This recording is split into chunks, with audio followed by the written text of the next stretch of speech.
राजनीतिक मतभेद अपनी जगह है, लेकिन मानवीय संवेदनाएं अपनी जगह। जब प्लेन क्रैश में अजीत पवार का निधन हुआ तो सबसे पहले शोक व्यक्त करने वालों में राहुल गांधी शामिल हुए।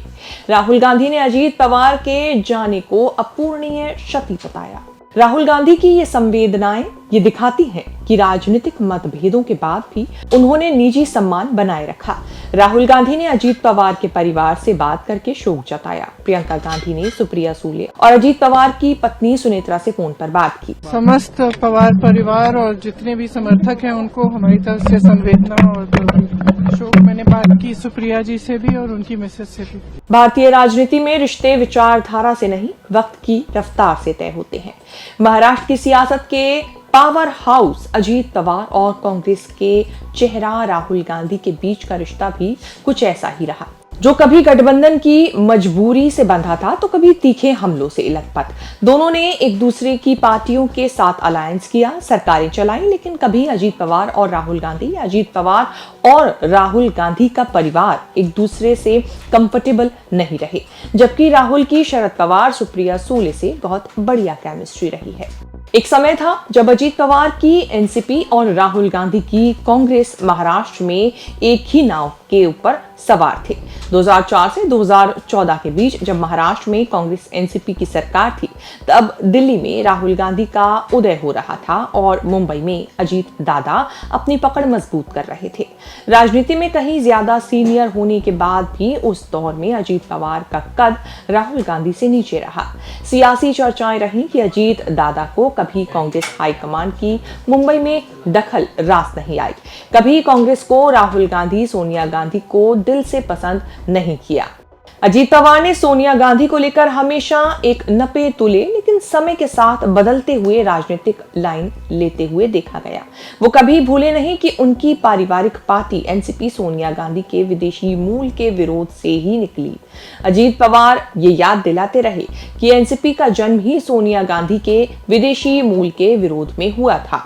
जब चाचा शरद पवार के खिलाफ बोलने लगे तब उन्होंने कहा था कि अगर विदेशी मूल का मुद्दा इतना बड़ा था तो पार्टी बनाने के केवल 6 महीने के भीतर ही हमने उसी सोनिया गांधी के नेतृत्व वाली कांग्रेस के साथ गठबंधन क्यों किया। चाचा शरद पवार से मतभेद का पहला मुद्दा यही था कि उन्होंने कांग्रेस से अलायंस क्यों किया। फिर भी उन्होंने चाचा के लिहाज में अलायंस के धर्म का पालन किया।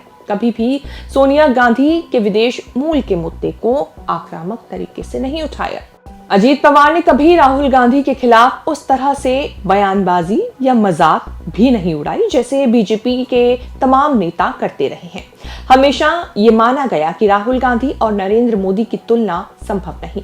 उन्होंने कई बार मोदी की कार्यशैली को राहुल के मुकाबले काफी आगे बताया। सोनिया गांधी की राजनीति को पुरानी पीढ़ी का हिस्सा बताते हुए कहा कि अब देश में नरेंद्र मोदी का कोई विकल्प नहीं है। जब 2019 में उद्धव ठाकरे के साथ मिलकर महाविकास अघाड़ी यानी कि एमवीए बनी, तब राहुल गांधी और अजीत पवार एक बार फिर एक ही पाले में खड़े दिखे। तब भी राहुल और अजीत पवार कभी एक फ्रेम में नहीं दिखे। राहुल के लिए एनसीपी का मतलब शरद पवार ही थे। शरद पवार के बाद अगर कोई था तो उनकी बेटी सुप्रिया सूले। इंटरनेट पर नहीं के बराबर फोटो है जिसमें राहुल गांधी और अजीत पवार एक फ्रेम में दिखे हों।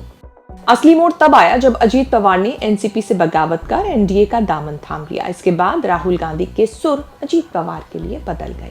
राहुल गांधी चुनावी रैलियों में अजीत पवार पर लगे भ्रष्टाचार के आरोपों को लेकर तीखा प्रहार करने लगे।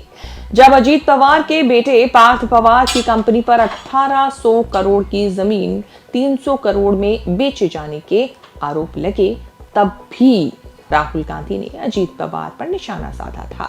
अजीत पवार ने राहुल गांधी के वोट चोरी वाले आरोपों पर इतना ही कहा कि चुनाव हारने के बाद इस तरह के संदेश देना गलत है और राजनीति में जिम्मेदारी लेना जरूरी है। अजीत पवार और राहुल गांधी के बीच 1-to-1 मुलाकातों का कोई रिकॉर्ड नहीं मिलता, लेकिन अलायंस के दिनों में मुलाकातें होती रही। 2023 में एनसीपी से अलग होकर एनडीए में शामिल होने से पहले वो और राहुल गांधी महाविकास आघाड़ी यानी कि एनडीए के हिस्से के रूप में कई बार मिले थे।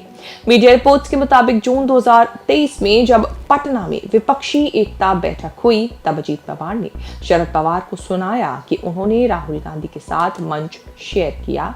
पटना बैठक के महज 9 दिन बाद 2 जुलाई 2023 को अजीत पवार ने एनसीपी में बगावत कर दी और महाराष्ट्र में बीजेपी शिवसेना यानी कि शिंदे गुट गठबंधन सरकार में शामिल होकर डिप्टी सीएम की शपथ ली। राहुल ने अजीत पवार के निधन के बाद परिवार से बात कर उनके निधन पर शोक व्यक्त किया, जिससे ये साफ होता है कि दोनों के बीच मतभेद जरूर थे लेकिन मनभेद नहीं। इस रिपोर्ट में इतना ही।